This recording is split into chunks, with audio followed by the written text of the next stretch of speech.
Are you a gym lover? क्या gym जाने के बावजूद आपकी बॉडी ठीक से नहीं बन पा रही है? तो ऐसा क्या करें कि आपकी मसल्स ठीक तरीके से स्ट्रेंथन अप हो। नमस्कार, मेरा नाम है डॉक्टर लक्ष्यश्री और वीडियो शुरू करते हैं।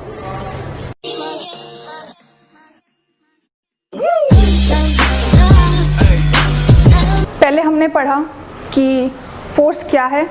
फोर्स एक पर्टिकुलर मैकेनिकल डिस्टर्बेंस है जिसे हम क्रिएट कर रहे हैं to move a object from one place to another. किसी भी ऑब्जेक्ट को एक प्लेस से दूसरे प्लेस ले जाने के लिए जो पुल या पुश हम कर रहे हैं उसे हम फोर्स बोल रहे हैं। But if we want to rotate a object, so if we want to rotate an object, there is something coming into picture. What that is called torque. So the ability of a force to create a rotation is called torque. Simple. Now there are some conditions because this is a special effect. This is a special turning effect that is coming into picture.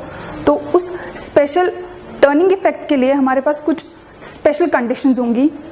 जैसे हमें चाहिए एक axis of rotation, fix point एक axis of rotation रहेगा। हमें चाहिए एक force जो इसे मूव करेगा and we need a lever जिस पर्टिकुलर आर्म, लिवर आर्म के अराउंड मूवमेंट होगा। टू सिंप्लीफाई इट, एग्जाम्पल लेते हैं डोर का। तो डोर बहुत ही क्लासिक एग्जाम्पल है टू एक्सप्लेन टॉर्क। अगर आप डोर को सामने से नहीं उसको ऊपर से व्यू करेंगे, so what you will find something like this. हो ये रहा होगा, दिस इज द हिंज, ये पर्टिकुलर हिंज है and this is the force जहां से आप हैंडल को पकड़ के पुल या पुश करते हो दरवाजे को खोलने या बंद करने के लिए। तो इस एक्सिस के ऊपर, इस एक्सिस से इस पर्टिकुलर फोर्स के बीच का डिस्टेंस है, इसे हम आर बोल रहे हैं। क्या होगा जब आप पर्टिकुलर दरवाजे को पुल या पुश करोगे तो दरवाजा एक एंगल पे मूव करेगा, creating torque. This is the most significance. This particular example is having very significance while we will be studying our body, and of course you all have studied liver. तो liver के अंदर भी ये चीज़ बहुत important थी। Special cases के अंदर कभी कभी आता है कि फैन का एक एग्जाम्पल लिया जाता है जिसके अंदर कपल ऑफ फोर्सेस एक्ट कर रहे होते हैं and the thing is rotating like this, something like this, तो उसे कपल ऑफ फोर्सेस बोल रहे होते हैं। But we have to stick with this portion, this example only. Now there is important thing to learn is that in physics torque is a multiplication of radius, that is the distance from the hinge and the force applied, and it's a multiplication of the radius and the force, distance and the force. So while we will simplify this, जब हम इसको simplify करने वाले हैं तो torque जो है वो r f sin थीटा, यानी उसका एंगल, जिस एंगल पे मूवमेंट पर्टिकुलरली हो रहा है, तो ये जो एंगल है इसके अंदर ये एंगल इन्वॉल्व हो जाएगा and this will be the simplified form. Now torque is an effect, it's an angular force. Please remember that it's always acting at some angles. So body के अंदर इसका बहुत इंपॉर्टेंट इफेक्ट है हमारी body के अंदर।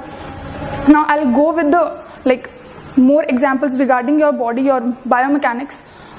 What is happening? In gyms, there is a specific exercise called barbell biceps curl exercise. तो उन एक्सरसाइज में क्या होता है कि जब फर्स्ट इनिशियली बिगनर्स आते हैं तो जो जिम ट्रेनर्स या जो भी थेरेपिस्ट्स हैं वो उनको बोलते हैं कि you have to start it at 90 degree angle. आप अपनी बाइसेप्स को कर्ल करना शुरू करते हैं 90 डिग्री के ऊपर। तो उसका एक पर्टिकुलर रीज़न है, इट्स नॉट लाइक कि वो बस बोल रहे हैं, there is a reason. 90 degree पे पहले करवाते हैं, after that full extended elbow से वो मूवमेंट परफॉर्म कराया जाता है।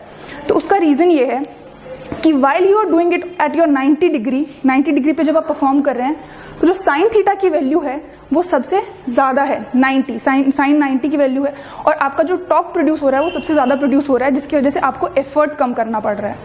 Getting it? जब आप अपनी एल्बो को 90 डिग्री पे फ्लेक्स कर रहे हैं with some weight, some force over here, तो you are having the force here, or is this, the angle this time is going to be changed, it will be 90 degree, and that is why आपका जो force होगा, जो भी torque आ रहा है वो maximum आ रहा है और आपको एफर्ट कम करना पड़ रहा है। But as your elbow goes extended and the value of the angle increases, the movement you will be performing will be much more effortive. You have to give much more effort. आपको बहुत effort लगाने पड़ेंगे. इसलिए beginners को initial में वो 90 degree पे ये बोलते हैं. उसके बाद इसी तरह से बाकी एक्सरसाइजेस के अंदर भी यही होता है. स्क्वाट, बेंच प्रेस एक्सेट्रा सब के अंदर यही चीज़ होती है. So the thing is, if you increase your torque, the efficiency of your muscles or the muscle strength will increase. So this was all about torque. Stay tuned. Thank you.